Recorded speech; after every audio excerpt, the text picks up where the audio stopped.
Hi everyone, let's talk about the entire UPSC Civil Services syllabus. जो भी students अभी तैयारी स्टार्ट कर रहे हैं या फिर तैयारी स्टार्ट करने की सोच रहे हैं, one of the biggest mistakes that we often make, majority of the students are making right now, is to overlook the syllabus. Students को, कैंडिडेट्स को ये पता है कि हिस्ट्री आता है, ज्योग्राफी आता है, पॉलिटी आता है, एनवायरनमेंट आता है, इकोनॉमी, साइंस एंड टेक, ये सारे सब्जेक्ट्स एग्जाम में आते हैं. बट वी डोंट नो कि इन सब्जेक्ट्स के अंदर क्या आता है, what is the entire syllabus. And that is because the syllabus is often very convoluted, confusing, mixed up, and therefore it becomes a different task altogether to memorize the syllabus. मैंने सोचा क्यों ना इसको सिंप्लीफाई किया जाए.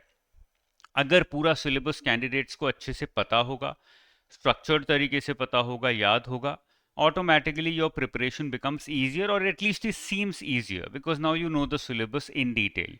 Now अब आपको खाली कैंडिडेट को ये नहीं पता कि हिस्ट्री में एंशंट, मेडिवल, मॉडर्न और वर्ल्ड हिस्ट्री है. ये भी पता है कि एंशंट के अंदर क्या आता है, मेडिवल के अंदर ब्रॉडली क्या आता है, मॉडर्न के अंदर ब्रॉडली क्या आता है, वर्ल्ड हिस्ट्री के अंदर ब्रॉडली क्या आता है.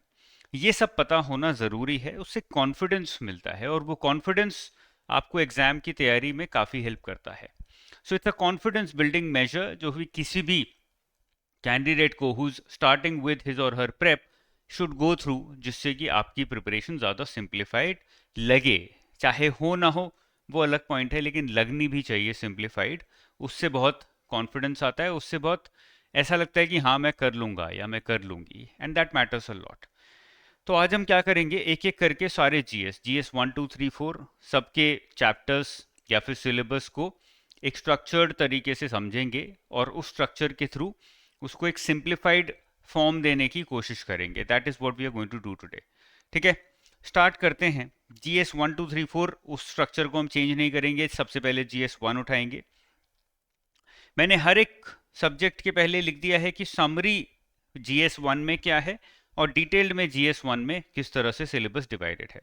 तो अगर हम समराइज फॉर्म देखें तो history, geography, Indian society, social issues, ये चार ही चैप्टर हैं या चार ही सब्जेक्ट्स हैं, हम बोल सकते हैं सब्जेक्ट्स या topics, which are asked under GS 1.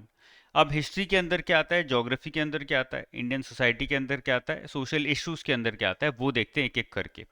ये भी समझ आ जाएगा स्टूडेंट्स को, कैंडिडेट्स को, कि Indian society and social issues how are they different from each other. Because normally we just use the word Indian society और अज्यूम कर लेते हैं सोशल इश्यूज वगैरह सब उसके अंदर ही आ गया, but there are little different. चलो let us begin with history. History के ये 5 डिविजन्स मैंने क्रिएट किए हैं. सबसे पहले Indian culture, which is broadly ancient history, जो हम एंशंट हिस्ट्री के नाम से जानते हैं. That is more focused on the culture part. अब कल्चर के अंदर क्या क्या आता है, art, architecture, literature, these 3 aspects of ancient history और Indian culture form the base. इसके बेसिस पे ही आप पूरी हिस्ट्री आगे पढ़ते हो, क्रोनोलॉजी समझते हो, number 1. And secondly, art, architecture, literature is not limited to ancient history, it also comes under medieval and modern history. सब में आर्ट, आर्किटेक्चर, लिटरेचर में कुछ ना कुछ मूवमेंट्स तो हुए, वेदर पॉजिटिव और negative, something kept happening. Therefore, Indian culture is a separate topic altogether, which includes ancient history but not limited to ancient history. इसमें ancient, medieval, modern सब आ जाता है. Anything related with cultural aspect of our history comes under Indian culture. उसके बाद आता है medieval history, जिसमें ज़्यादा focus empires पे है, the chronology of empires and the features of these empires, whether economic features, political features, social features, all of them come under this. फिर आता है मॉडर्न हिस्ट्री. नाउ रिमेंबर कि ये जो सब कीवर्ड्स मैंने उठाए हैं, they have been picked up from the syllabus of civil services notification itself. मैंने अपना कुछ भी यहाँ पे दिमाग नहीं लगाया है. I don't want to make it more convoluted, confusing to you guys. Therefore, I've simply used the syllabus as given by UPSC. Okay. Modern history में क्या क्या आता है? We have freedom struggle, we have personalities, we have events, we have issues. ये 4 चीज़ें हैं majorly. Freedom struggle में क्या क्या हुआ, what all were the personalities, prominent personalities in modern history, what are the major events and what are the major issues. इन चारों पे फोकस है. In post independence, this is something that we often skip. Number one, either skip or not cover thoroughly. Why? Because we are already tired by the time we are going through the independence era. 1947 तक आते आते थक जाते हैं लोग. तो उसके बाद जो रिऑर्गेनाइजेशन हुआ 47 टू 65 71 तक, उसको हम बहुत सीरियसली नहीं लेते, but this is an important aspect because अलग से दिया गया है. सो इंडिपेंडेंस के बाद इंडिया का जो कंसोलिडेशन हुआ, रिऑर्गेनाइजेशन हुआ, वो पूरा reorganisation, internal reorganisation consolidation important है. वो आज तक भी, specially in the case of Kashmir, it is still affecting us as a nation. Then we have world history, which is actually huge, not normally asked in prelims, but in mains it forms a major chunk of GS1. अच्छे अच्छे questions यहाँ से आते हैं. They do make a difference in your final selection. So we have Renaissance, we have revolutions in the world, whether it's industrial revolution or any other kind of political revolution. The two major world wars, how the national boundaries were redrawn in the entire world, not only in Europe, not only in India, South Asia, Southeast Asia, but also Africa, South America, West Asia. These are the areas that we normally tend to ignore, or we tend to put them aside and focus on the more prominent areas. But ये national boundaries का redrawing पूरे continent का, पूरे world का important है. Colonization as well as decolonization, ये बड़ा important है. जैसे when India got decolonized, got independence, a lot of countries in South Asia, Southeast Asia also got decolonized. हमें normally वो नहीं पता होता या फिर incomplete information होती है, वहाँ से questions आते हैं. Major political philosophies coming from countries outside of India, जो भी पॉलिटिकल फिलोसफर्स इंडिया से बाहर, इंडिया में भी बट इंडिया से बाहर जो मेजर पॉलिटिकल फिलोसफर्स थे, उनकी जो फिलोसफीज थी.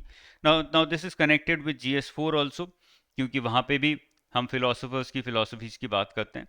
But here we limit ourselves to political philosophies. थोड़ा सा ज़्यादा यहाँ पे पॉलिटिक्स पे फोकस है, पॉलिटिकल फिलोसफीज पे फोकस है. तो बहुत इंपॉर्टेंट है और काफ़ी बड़ा सिलेबस है. ऐसा नहीं है कि यूपीएससी ने एक लाइन में बस वर्ड हिस्ट्री मेंशन कर दिया. They mention a lot of things, therefore do not take it lightly. The good thing about history is that majority of it you can find in NCERTs only. आपको बहुत ज़्यादा इधर उधर जाने की ज़रूरत नहीं है. मेजॉरिटी चंक आपको बेसिक्स में मिल जाएगा. एनसीईआरटी मतलब बेसिक्स. एडवांस पढ़ने की ज़रूरत है बट नॉट दैट मच. ऐसा नहीं कि बहुत ज़्यादा पढ़ने की ज़रूरत है. आपको बेसिक बुक्स में भी काफ़ी कंटेंट, 60-70% कंटेंट मिल जाता है. ओके, फिर आ जाते हैं ज्योग्राफी पे. ये 5 टॉपिक्स मैंने ज्योग्राफी के अंदर डाले हैं, जिसके अंदर आता है सबसे पहले वर्ल्ड का physical geography, then distribution of natural resources, then distribution of industries, then Jio physical phenomena. इसके मतलब मैं सब कुछ समझाऊंगा आपको. And then finally geographical features of the world. अब ये सब अलग अलग हैं, थोड़े बहुत कनेक्टेड हो सकते हैं बट मेजरली अलग अलग हैं. ये क्या है? सबसे पहले word physical geography. Physical geography सबसे आसान है समझना in terms of your understanding about what physical geography means. जो भी हमारे अर्थ के फीचर्स हैं, फॉर एग्जांपल कहाँ पे माउंटेन्स हैं, कहाँ पे लेक्स हैं, कहाँ पे रिवर्स फ्लो कर रही हैं, कहाँ पे कैनियंस हैं, ये सारे मेजर मेजर फीचर्स हैं अर्थ के. माउंटेन रेंजेस हैं, ये सब फीचर्स जो होते हैं वो फिजिकल ज्योग्राफी के अंदर आ जाते हैं. फिर लैंडफॉर्म्स कहाँ पर हैं, किस तरह से क्रिएट हुए, इवोल्यूशन किस तरह से हुआ, how are the changing even today, वो सब इसके अंदर आता है. The changes in climate that are happening, the major climatic events that happen year after year, जो क्लाइमेट बैलेंस है वो किस तरह से मेंटेन रहता है, what are the geographical underpinnings of that climate. जैसे कि for example El Nino La Nina की वजह से monsoon is affected. So that is a major climatic event in South Asia affecting India and various other countries around India. वो word physical geography के अंदर आ गया. Vegetation मतलब जो उगाते हो, how is it affected by climate, by height, altitude, latitude, इस सब से किस तरह से वेजिटेशन अफेक्ट होता है. Water bodies which mainly includes the oceans, the rivers and the lakes, ये तीन पे सबसे ज़्यादा फोकस होता है. एंड द एटमॉस्फेयर, एटमॉस्फेयर किस तरह से लैटिट्यूड ऑल्टीट्यूड से चेंज होता है, क्लाइमेट चेंज से क्या इम्पैक्ट पड़ रहा है, and atmosphere how does it determine various other things in that local area. ये सारी चीज़ें वर्ड फिजिकल ज्योग्राफी में आ जाती हैं और ये न्यू एंड ओल्ड एनसीईआरटीज दोनों में आपको अच्छी खासी मिल जाएंगी। फिर आता है दो चीज़ का डिस्ट्रीब्यूशन, नेचुरल रिसोर्सेज का डिस्ट्रीब्यूशन और इंडस्ट्रीज का distribution. Industries are all man made, natural resources are all natural. तो नेचुरल रिसोर्सेज के अंदर कोल हो गया, आयरन ओर हो गया, बॉक्साइट हो गया जिससे एल्यूमिनियम वगैरह बनता है, या फिर थोरियम हो गया, यूरेनियम हो गया, ये जो रेयर अर्थ मेटल्स हैं, ठीक है ना, इन सब का जो डिस्ट्रीब्यूशन है पूरे वर्ल्ड में वो किस तरह से है, ओशन के अंदर जो भी नेचुरल रिसोर्सेज हैं उनकी अवेलेबिलिटी। तो वर्ल्ड एंड साउथ एशिया में जो नेचुरल रिसोर्सेज का डिस्ट्रीब्यूशन है उसको समझना ज़रूरी है। Similarly, distribution of industries. Industries do not only include manufacturing industries, but it also includes primary industries and tertiary industries. Okay. सारी टाइप ऑफ इंडस्ट्रीज का डिस्ट्रीब्यूशन वर्ल्ड में और इंडिया में किस तरह से है वो समझना ज़रूरी है। वहाँ से क्वेश्चंस आते हैं actually, both in pre as well as mains. उसके बाद आ जाता है geo physical phenomena and then geographical features. Geo physical phenomena का क्या मतलब होता है, जो भी मेजर मेजर एक्टिविटीज़ होती हैं, चेंजेस होते हैं ज्योग्राफी में around the world, Jio physical phenomena में आ जाता है। जैसे अर्थक्वेक्स होते हैं, सुनामी होते हैं, साइक्लोन्स होते हैं, वोल्केनिक एक्टिविटीज़ होती हैं। These are all geo physical phenomenas that affect our lives at a very major scale. तो ये हमें स्पेशली अलग से पढ़ना होता है। Then geographical features of the world, इसके अंदर क्या क्या आता है। देखो हमने वर्ल्ड फिजिकल ज्योग्राफी में फीचर्स ऑफ अर्थ पढ़ लिए, बट हमने बहुत ज़्यादा फ्लोरा एंड फौना, फ्लोरा मतलब फ्लावर्स मतलब प्लांट्स का डिस्ट्रीब्यूशन, एंड फौना मतलब एनिमल्स का डिस्ट्रीब्यूशन, वो बहुत डिटेल में नहीं देखा ऊपर, यहाँ देखते हैं। वाटर बॉडीज ऊपर भी मेंशन था, यहाँ पर भी है फिर से, ice caps, mountain ranges. So geographical features and world physical geography are very close to each other, but फिर भी अलग दिया है बिकॉज ये थोड़ा स्पेशलाइज्ड यहाँ पर अलग फोकस किया हुआ है, तो स्किप ना हो इसलिए मैंने अलग पॉइंट इसका बनाया है। ये सब मिला के हमारा पूरा ज्योग्राफी बनाता है, आप इसको याद रखोगे बड़ा अच्छा रहेगा। फिर आ जाते हैं Indian society and social issues, दोनों के ऊपर दोनों के अलग अलग पॉइंट्स हैं। फीचर्स ऑफ इंडियन सोसाइटी के अंदर क्या क्या आता है, diversity in India, social strengths, social issues, impact of globalisation on Indian society. और सोशल इश्यूज के अंदर स्पेसिफिक इश्यूज आ जाते हैं, women empowerment, population, poverty, development, urbanisation, migration, जितने भी टाइप के सोसाइटी में इश्यूज आप सोच सकते हो वो सब यहाँ पे आ जाते हैं। So social issues is a part of Indian society. Indian society has some weaknesses, has some strengths, has some features, has some problems. All the features form a part of Indian society, but it may not be a social issue. Social issues, major issues हमारी society के अंदर which affect our quality of life, which affect our ability to live happily, वो सब social issues के अंदर आते हैं। Political philosophies ऊपर भी मेंशन्ड थी वर्ल्ड हिस्ट्री में, और यहाँ पर फिर से मेंशन्ड है, communalism, communism, secularism, regionalism, democracy, theocracy, हर टाइप की जो एरिस्टोक्रेसी, हर टाइप की जो पॉलिटिकल फिलोसफी है वो हम यहाँ पे पढ़ सकते हैं। इसको अलग से भी मेंशन किया गया है, इसलिए मैंने अलग से डाल दिया है इंडियन सोसाइटी के अंदर। This is not limited to Indian society but it is broad, जो भी ग्लोबली भी पॉलिटिकल फिलोसफीज थी वो हम यहाँ पे पढ़ते हैं, including philosophies, political philosophies in Indian society. ठीक है, तो ये हमारा कंप्लीट करता है GS1। आई होप अब थोड़ा सिंप्लीफाइड लग रहा है। अभी हो सकता है ऐसा लग रहा हो देख के कि यार ये तो बहुत ज़्यादा है, डरपोक डरावना लग रहा हो, बट उतना डरावना भी नहीं है। It is not so scary, it is quite simple if you able to memorise it, and then जो भी आप पढ़ते हो उसको इस सिलेबस से कनेक्ट करते रहोगे तो सिंपल हो लगने लगेगा। That is the trick, that is the way to be able to get use to the syllabus. Okay, फिर आते हैं GS2 पे। GS2 के क्या क्या डिविजन्स हैं, constitution, governance, social justice, international relations, ये चार मेजर डिविजन्स हैं GS2 के।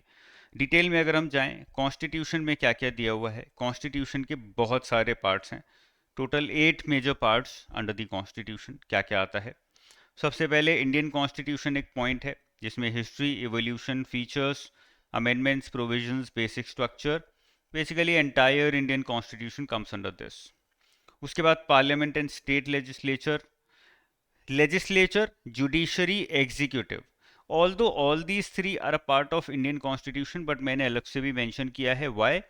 Because it is given like this in the syllabus. I don't want to mess around with the syllabus, cut it short too much कि वो समझ ही ना आए, इसीलिए मैंने थोड़ा सा एक्सपैंड किया है। मैं आपको फिर से बता रहा हूँ, लेजिस्लेचर, एग्जीक्यूटिव, जुडिशरी, ये तीनों ही इंडियन कॉन्स्टिट्यूशन का पार्ट है। तो एक्चुअली फर्स्ट में ही आ गए, बट ये एक तरीके से समझ लीजिए सब पॉइंट्स हो गए। लेजिस्लेचर का स्ट्रक्चर, उसके फंक्शंस, उसके प्रिविलेजेस, उसके इश्यूज सब यहाँ आ जाएंगे। एग्जीक्यूटिव, एग्जीक्यूटिव मतलब जो एक्चुअली इम्प्लीमेंट करते हैं various policies around around the country, उसमें सेंट्रल एग्जीक्यूटिव जिसमें कि prime minister, council of ministers सब आ जाते हैं, कैबिनेट वगैरह, और स्टेट एग्जीक्यूटिव जो स्टेट लेवल पे जो सरकार काम कर रही है। सिमिलरली लोकल एग्जीक्यूटिव, पंचायती राज इंस्टीट्यूशंस जो काम करते हैं, इलेक्टेड होते हैं, वो भी यहाँ पर एग्जीक्यूटिव में आ जाते हैं। तो फेडरल स्ट्रक्चर मतलब सेंटर और स्टेट के बीच में क्या जुगलबंदी चलती है, that is called as the federal structure.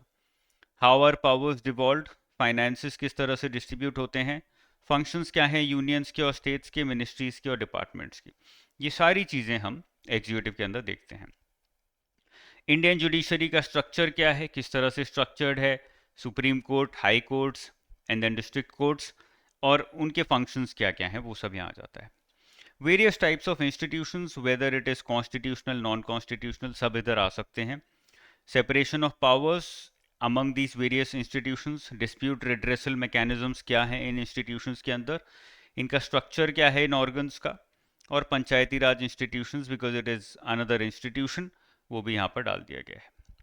Comparison of Indian constitution with other countries constitutions, ये एक अलग टॉपिक है, जो कि कॉन्स्टिट्यूशन जब आप पढ़ोगे तो उसके स्टार्टिंग में पढ़ाया जाता है, तो उसको यहाँ भी डाला जा सकता है, बट क्योंकि सिलेबस में अलग से मेंशन है तो मैंने उसका अलग पॉइंट बना दिया है। Constitutional bodies, now organs and institutions might have non constitutional bodies also, यहाँ पे हमने कॉन्स्टिट्यूशनल बॉडीज का अलग से एक टॉपिक बनाया जिसमें उनके पावर्स, फंक्शंस, अपॉइंटमेंट्स, रिस्पॉन्सिबिलिटीज सब आ जाते हैं।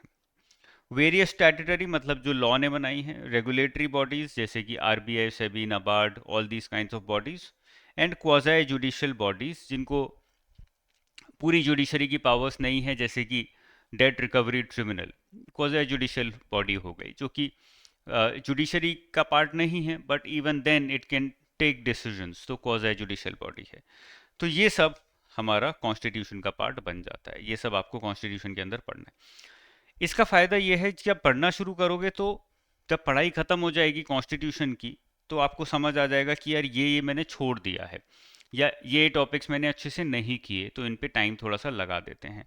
That is the advantage of restructuring the entire syllabus like this. Don't worry, मैं ये पीडीएफ भी आपको दे दूंगा so that you can use it later as well. फिर आता है governance. Point number 9 to point number 13 is all governance. Governance के अंदर क्या क्या आता है? अब गवर्नेंस का मतलब होता है कि किस तरह से एडमिनिस्ट्रेशन एक देश के अंदर काम करता है, गवर्न करता है। How do you maintain law and order, how do you focus on development, what policies do you come out with, how do you implement those policies, वो सब गवर्नेंस के अंदर आता है। तो प्रेशर ग्रुप्स, फॉर्मल और informal associations and their role in polity. अब ये गवर्नेंस का पार्ट इसलिए है बिकॉज जो प्रेशर ग्रुप्स हैं और एसोसिएशंस हैं, ये सब समहाउ प्रेशराइज करते हैं गवर्नमेंट को गवर्नेंस करने में, इम्प्लीमेंटेशन करने में, नई पॉलिसीज क्रिएट करने में। They have a major role to play in pressurising the government, influencing the government, इसलिए गवर्नेंस के अंदर आया है। Representation of peoples act which is focused on elections and democracy around the country, वो भी governance के अंदर आता है। Development, government policies and interventions, तो डेवलपमेंट में गवर्नमेंट की क्या क्या पॉलिसीज हैं, इंटरवेंशंस में मेजर स्कीम्स आ जाएंगी, वो सब। अब स्कीम्स ऐसी चीज़ें हैं जो आपको जीएस 1, 2, 3, 4 चारों में मिलेंगी। That is the unique thing about government schemes. आपको जीएस 1 में इंडियन सोसाइटी में सोशल इश्यूज़ के अंदर हमने देखी, विमेन एम्पावरमेंट, पॉपुलेशन, पोल्यूशन, जब जब भी ये सब पढ़ोगे तो स्कीम्स आएंगी। यहाँ पर भी स्पेशली मेंशन्ड है डेवलपमेंट के लिए what are the interventions by the government. तो ये सब स्कीम्स ही हो गई, बट गवर्नेंस भी हो गया। Governance, transparency, accountability, e governance very important, citizen charter very important, role of services in a democracy very important. ये सारे पॉइंट गवर्नेंस के अंदर आ जाते हैं। अब नॉर्मली जब हम गवर्नेंस पढ़ते हैं, बहुत सब कुछ पढ़ लोगे, फिर रियलाइज होगा यार ये मैंने स्पेशली अलग से टॉपिक नहीं पढ़ा है। तो एग्जाम में क्वेश्चन आया तो मैं शायद अच्छे से लिख नहीं पाऊंगा, बिकॉज मेरे दिमाग में कुछ स्ट्रक्चर ही नहीं है role of civil services in a democracy को लेके। ये स्ट्रक्चर करने का ये फायदा होता है, आपको पता लग जाएगा कि क्या क्या मैंने मिस आउट किया है। फिर आता है third topic, social justice. Social justice मतलब सोसाइटी में जस्टिस किस तरह से मिलता है, कौन सी बॉडीज हैं जो फोकस करती हैं। NGO, self help groups, associations, donors, charities, different kind of NGO, different kind of self help groups, what are these, how are these structured, what do they do, what are their functions, how do they get money, what are the laws around them, ये सारी चीज़ें आप social justice में पढ़ोगे।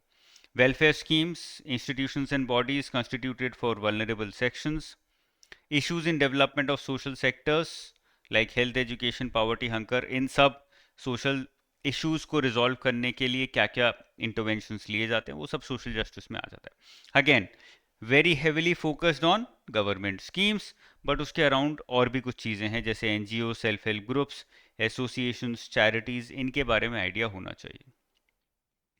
फिर आ जाता है India international relations, जिसमें फर्स्ट पॉइंट है इंडिया एंड नेबरहुड। तो सबसे पहले जब आप इंटरनेशनल रिलेशंस पढ़ोगे तो इंडिया का नेबरहुड देखोगे और देखोगे कि इंडिया के इन कंट्रीज से रिलेशंस कैसे हैं, कहाँ पे प्रॉब्लम्स हैं, कहाँ पे अच्छे हैं। पाकिस्तान के साथ कहाँ पे प्रॉब्लम्स हैं, कहाँ पे अच्छे हैं, कहाँ पे हम एक दूसरे से कनेक्टेड हैं, एक दूसरे के ऊपर डिपेंडेंट है। ऐसे ही बांग्लादेश के ऊपर, ऐसे ही और कंट्रीज़ के ऊपर। Bilateral, regional and global groups, different kinds of groups around the world. दो कंट्रीज़ के बीच में भी हो सकते हैं, मल्टीपल कंट्रीज़ के बीच में भी हो सकते हैं, ग्लोबल ग्रुप्स भी हो सकते हैं, जैसे कि World Bank, World Trade Organization, United Nations, ये सब ग्लोबल ग्रुप्स हैं। Policies of other countries and how they impact on India's interests. Other जो दूसरी कंट्रीज हैं जैसे यूनाइटेड स्टेट्स, जो उनकी पॉलिसीज़ हैं वो इंडिया को किस तरह से इम्पैक्ट करती हैं। जैसे कि अभी यूएस की पॉलिसी फिर से प्रो पाकिस्तान हो गई है, how is it affecting India's interest right now, वो सब यहाँ पढ़ते हैं। इंडियन डायस्पोरा मतलब Indian people living outside of India, their issues, their achievements, advantages of having Indian diaspora abroad, disadvantages, remittances, ये सब इसके अंदर आ जाता है। Various international institutions, various international agencies and international forums, ये सब हम international relations के अंदर पढ़ते हैं।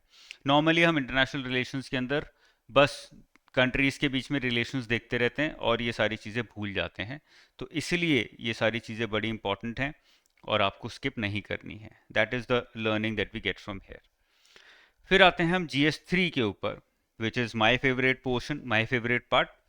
अगर हम इसकी समरी देखें, काफ़ी डाइवर्स और काफ़ी फैली हुई समरी होती है इसकी।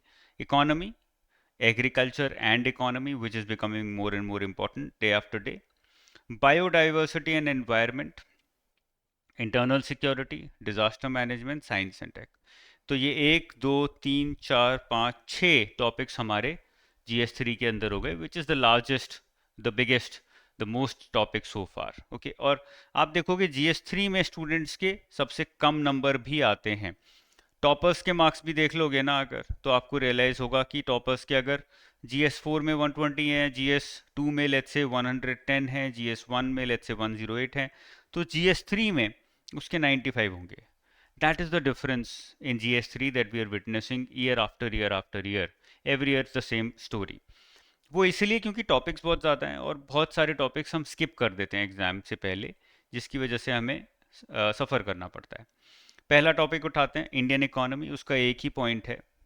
जो भी आपने इंडियन इकोनॉमी में प्रीलिम्स के लिए पढ़ा वो सब यहाँ आ जाता है।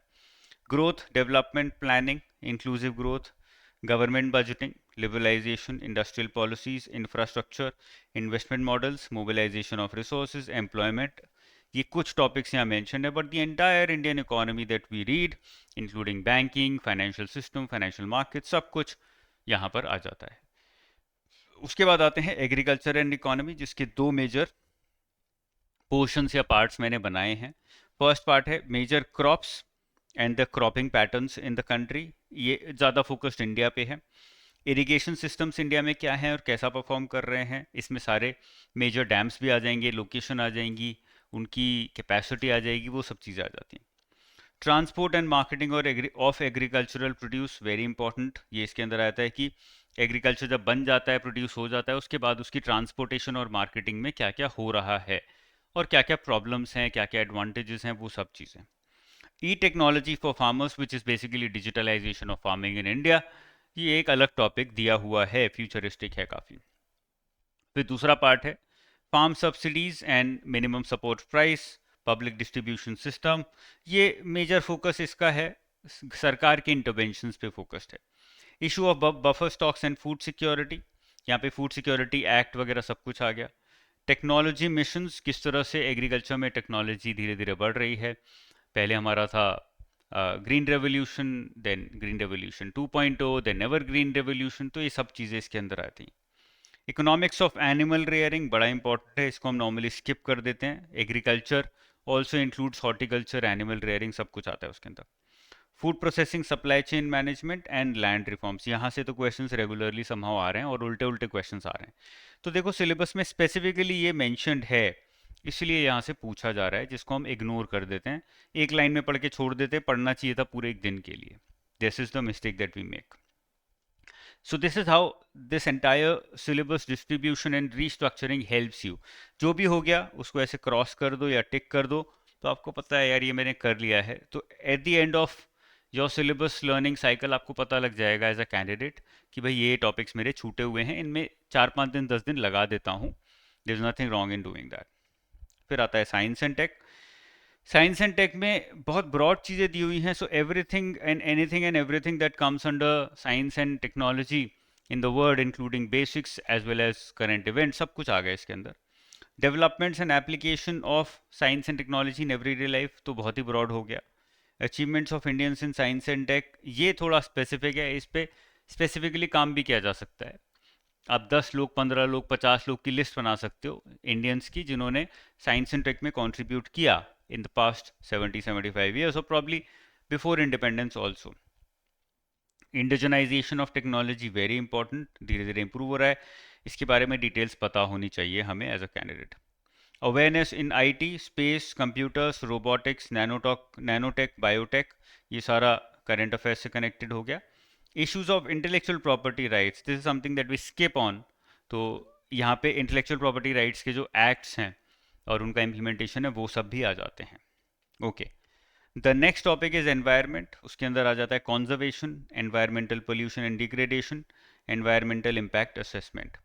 डिजास्टर मैनेजमेंट में डिजास्टर एंड डिजास्टर मैनेजमेंट, ये स्पेसिफिक टॉपिक्स हैं, इनमें दिया कम है बट इनसे पूछा काफ़ी डिटेल में जा रहा है। स्पेसिफिकली एनवायरनमेंट, तो एनवायरनमेंट आपको बहुत डेप्थ में पढ़ना पड़ेगा, पूरे बेसिक्स पढ़ने पड़ेंगे। और जब आपने बेसिक्स पढ़ लिए उसके बाद आप बस ये टॉपिक्स देख सकते हो कि मैंने छोड़े तो नहीं हैं। तो यहाँ पर उल्टी चलेगी गंगा आपकी, पहले आप पूरा बेसिक्स पढ़ लोगे, जो भी आपके पास नोट्स हैं सब उठा लोगे, बुक्स हैं वो उठा लोगे, फिर देखोगे यार उनमें ये सब कवर्ड था या नहीं था। That is it. Internal security which is a lot, जो नॉर्मली हम लोग इग्नोर करते हैं, 2-3 दिन पढ़ के छोड़ देते हैं, बट देख सकते हो कितना बड़ा सिलेबस है इंटरनल सिक्योरिटी का। सो डेवलपमेंट एंड एक्सट्रीमिज्म के बीच में लिंकेज क्या है, वो सबसे पहला टॉपिक है। External, which means outside of India. State and non state actors which affect internal security, whether it is China, Myanmar, Pakistan, various non state actors in these countries, what are their names, जैसे अभी लश्कर Taiba, al Qaeda, उनके जो अलग अलग arms create हो गए हैं, अलग अलग सब ऑर्गेनाइजेशंस क्रिएट हो गए, उनके नाम और उनके मेजर फंक्शंस, मेजर पावर्स, वो सब पता होनी चाहिए। Internal security and science and tech, दोनों में कनेक्शन क्या है, how communication networks affects internal security, media and social networking sites, cyber security, money laundering, what is the connection between these and internal security. Border areas में किस तरह से security maintain की जाती है या की जानी चाहिए।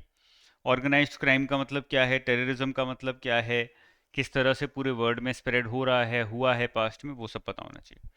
Various kinds of security forces, their structures, ये बड़ा इंपॉर्टेंट है, बहुत कंफ्यूजिंग हो जाता है ये कई बार।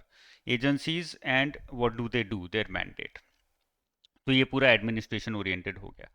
सो this is how the entire GS3 is divided. As you can see बहुत सारे सब्जेक्ट्स हैं इसीलिए, और बहुत सारे सब्जेक्ट्स बहुत अलग अलग डायरेक्शंस में जा रहे हैं। That is why GS3 poses a major challenge to the students. मैं ट्राई कर रहा हूँ in the next 6-7 months, I have been working on creating a good course of GS3। वो जिस तरह से बनना शुरू हो जाएगा, काफ़ी बन जाएगा, तब मैं उसको आपके सामने स्टूडेंट्स को दूंगा, स्टूडेंट्स के सामने लॉन्च करूंगा, और आपको अ, खुद को भी चांस दूंगा, तुमको भी चांस दूंगा कि हम GS3 में साथ में मिलके लेवल बढ़ा सकें या फिर अपना स्कोर बढ़ा सकें। ठीक है, फिर आता है GS4। GS4 is also very under rated and less understood. GS4 के डिविजन्स देखोगे तो परेशान हो जाओगे, बहुत सारे हैं। Ethics, values, attitude, aptitude, emotional intelligence, philosophers, public administration and governance and case studies, ये सारे डिविजन्स हैं। हमें लगता है बस एथिक्स, इंटेग्रिटी, एप्टीट्यूड, बस यही पता है। अभी भी कोई पूछेगा तुमसे GS4 में क्या है, तुम बोल दोगे एथिक्स, इंटेग्रिटी, एप्टीट्यूड, बट नहीं, यहाँ तक तो है ही पूरा syllabus. Ethics, values, attitude, aptitude, emotional intelligence, philosophers, public administration and governance, ये सब GS4 के अंदर आता है। अब इसके अंदर क्या क्या आता है वो देख लेते हैं। Ethics and humans is our first division, जिसमें आता है essence of ethics, determinants of ethics, consequences of ethics in human actions, dimensions of ethics, ethics in private relationships, ethics in public relationships। बड़ा इंपॉर्टेंट है, division भी दिया हुआ है, अलग अलग से करने के लिए भी मेंशन किया हुआ है। जब आप एथिक्स पढ़ोगे किसी भी बुक के थ्रू, किसी भी कोर्स के थ्रू, तो पढ़ने के बाद ये ज़रूर देखना कि यार ये सारी डायमेंशंस मैंने कवर की एथिक्स की या नहीं की, कुछ रहा तो नहीं। Values, lessons from lives and teachings of great leaders, reformers, administrators, तो ये तो हो गया थोड़ा सा स्टोरी बेस्ड, जहाँ पे हम अलग अलग रिफॉर्मर्स के थ्रू समझते हैं कि उनसे हमने वैल्यूज़ के अंदर क्या सीखा। Role of family, society and educational institutions in inculcating values, ये हमें स्पेसिफिकली दिया हुआ है। Attitude, what does it mean by attitude? Content, what is the structure, what is the function of attitude, what is the influence of attitude on us as individuals and on the society. Relation of attitude with thought and behavior, किस तरह से attitude behavior से connected है, thought से connected है. Moral and political attitudes, social influence and persuasion, बहुत complex है और जब पढ़ोगे तब रियलाइज होगा कि ये कितना इंपॉर्टेंट है, एक एक शब्द यहाँ काफ़ी इंपॉर्टेंस रखता है। एप्टीट्यूड के अंदर आ जाता है aptitude and foundational values for civil services, बड़ा इंपॉर्टेंट है। Integrity, impartiality, non partisanship, objectivity, dedication to public service, empathy, tolerance, compassion towards weaker sections, ये सब एप्टीट्यूड के अंदर आता है। इमोशनल इंटेलिजेंस में कॉन्सेप्ट क्या है, व्हाट इज द यूटिलिटी मतलब use and application of EI in administration and governance.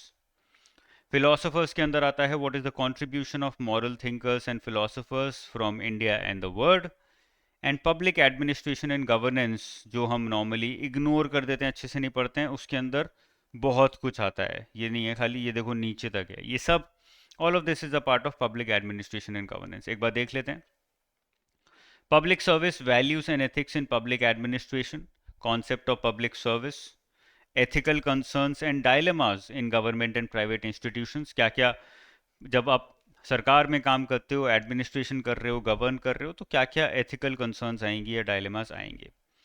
What are the laws, legal side, rules, regulations and conscience which act as source of ethical guidance, जो आपको guide करता है कि मैं जो कर रहा हूँ वो एथिकली करेक्ट है या एथिकल है या अनएथिकल है।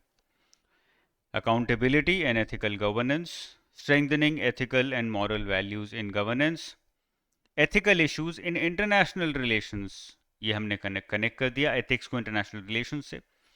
Corporate governance, governance not only limited to public administration or governance of civil servants but also corporate governance, ये भी टॉपिक दिया हुआ है और यहाँ से क्वेश्चंस आ रहे हैं, प्राइवेट सेक्टर के गवर्नेंस से क्वेश्चंस आ रहे हैं। Probity in governance, what is the meaning of probity, यही देखना पड़ेगा सबसे पहले।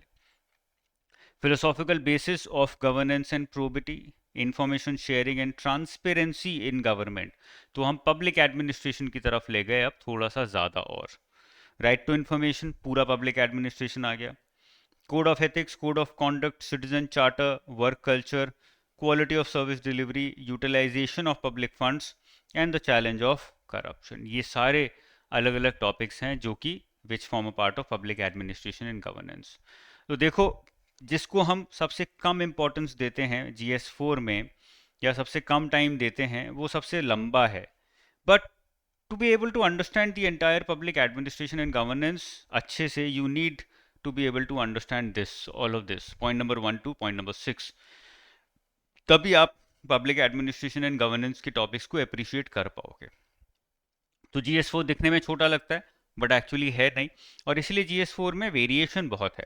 कुछ स्टूडेंट्स हैं जिनके 60-70 आ रहे हैं और टॉपर्स के 120 130 जा रहे हैं। क्यों इतना डिफरेंस है? क्योंकि सिलेबस काफ़ी बड़ा है, बट हम उसको उतने डेप्थ में पढ़ नहीं रहे हैं, ऊपर ऊपर से पढ़ के छोड़ देते हैं, टीचर्स ऊपर ऊपर से पढ़ा के छोड़ देते हैं, सफ़र स्टूडेंट्स अल्टीमेटली करते हैं। ठीक है, तो ये पूरा सिलेबस हो गया जो मैंने डिकोड किया है GS1 टू GS4 का। अच्छे से इसको पढ़िए, अच्छे से इसको याद रखिए। मैंने जो भी यूपीएससी ने अपने नोटिफिकेशन में सिलेबस दिया है उसको रीस्ट्रक्चर किया है, डिकोड किया है, टॉपिक्स में डिवाइड किया है, और ये पीडीएफ में डिस्क्रिप्शन में डाल दूंगा। इसको यूज़ करो, और या फिर मेरे टेलीग्राम चैनल पे भी मिल जाएगी। इसको यूज़ करो और इसको यूज़ करके तैयारी या प्रिपरेशन अपनी स्टार्ट करो, तो ज़्यादा स्ट्रक्चर्ड तरीके से प्रिपेयर कर पाओगे। ठीक है, that is all from my side. A last word, my economics NCERT course has been launched recently. तो मेरी वेबसाइट पे जाके देख सकते हो। The name of the website is www.anujjindal.in। यहाँ पर आपको यूपीएससी वाले सेक्शन में इकोनॉमिक्स एनसीईआरटी का कोर्स दिख जाएगा। It's a very cheap course, only 699 rupees after discount. और इस कोर्स का यूएसपी या डिफरेंशिएशन ये है कि मैंने खाली एनसीईआरटी उठा के उसको पढ़ा नहीं है, मैंने आपको पूरा बेसिक्स ऑफ इकोनॉमिक्स समझाया है। So it is not typically an NCERT course. It is using NCERT in order to simplify, help you understand the basics of economics, master the basics of economics. That is the purpose of this course. Okay, that is all from my side. Keep studying hard. All the best. Bye bye. Jai Hind.